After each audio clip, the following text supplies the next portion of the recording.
चूमा राहुल गांधी का मुंह। राहुल गांधी के गले लगकर रो पड़ी महिला। बीजेपी ने पदयात्रा को बताया इवेंट। भारत जोड़ो यात्रा की अगुवाई कर रहे राहुल गांधी को मिलते ही एक महिला ने उनका मुंह चूम लिया और गले लगकर रो पड़ी। राहुल से लिपट कर फपक कर रोने वाली ये बुजुर्ग महिला दूर से आई थी, किसी तरह राहुल गांधी से मिलना चाहती थी। ये घटना कर्नाटक में बुधवार को हुई। इसी दिन एक विकलांग व्यक्ति आगे कहीं से आया और राहुल गांधी से मिलकर उनके साथ चलने लगा। वह बैसाखी के सहारे चल रहा था और राहुल ने उसके साथ चलने के लिए अपनी रफ्तार धीमी कर ली। इसी तरह गोद में बैठे 3-4 साल के एक बच्चे ने एक फूल देकर राहुल गांधी का स्वागत किया। राहुल गांधी की अगुवाई में भारत जोड़ो यात्रा जैसे जैसे आगे बढ़ रही है, बीजेपी का हमला तेज होता जा रहा है। बीजेपी के मुस्लिम चेहरा और पूर्व केंद्रीय मुख्तार अब्बास नकवी ने इसे सिर्फ एक इवेंट बताया है। उन्होंने कहा, कम से कम इसी बहाने वे खुद तो जुड़ जाएं, फिर भारत को जोड़ेंगे। एक पूरा इवेंट चल रहा है, कहीं एक्सरसाइज कर रहे हैं तो कहीं पानी में भीग रहे हैं, घूम रहे हैं। बीजेपी के उपाध्यक्ष रह चुके नकवी ने कहा, आज की तारीख में भी पार्टी का इलेक्शन से ज्यादा परिवार के सिलेक्शन पर काम हो रहा है। परिवार का चुना आदमी प्रेसिडेंट कैसे बने, रिमोट कंट्रोल कैसे बने, ये कोशिश हो रही है।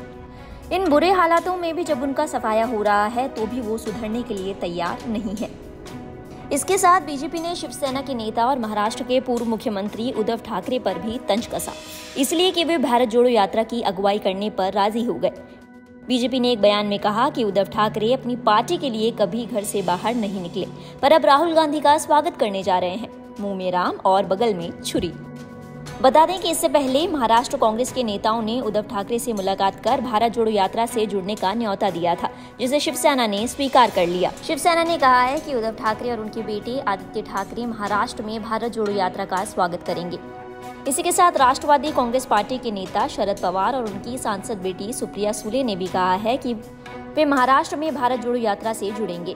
दूसरी ओर राहुल गांधी ने भारत जोड़ो यात्रा के दौरान कहा कि बीजेपी का मकसद भारत के संविधान को खत्म करना है, जबकि कांग्रेस पार्टी हर हाल में संविधान की रक्षा करेगी। BJP has actually got 2 or 3 objectives. The first objective is to maintain the caste hierarchy and to eventually kill the Indian constitution. Objective number 2 is to make sure that Indian women are always subservient to Indian men. And the third objective is to divide India along religious lines. That is basically the goal of the BJP. The Congress views is diametrically opposed to this. We protect the constitution, we protect the rights of women, and we bring communities and religions together. We are a party that defends the rights of poor people, farmers, laborers, small and medium businesses. It does not discriminate between caste, community, religion, state, and we are a party that understands how to bring harmony to this nation. Bharat जोड़ो यात्रा का लक्ष्य हिंदुस्तान को फिर से जोड़ने का है, हिंदुस्तान में जो हिंसा फैलाई जा रही है उसके सामने खड़े होने का।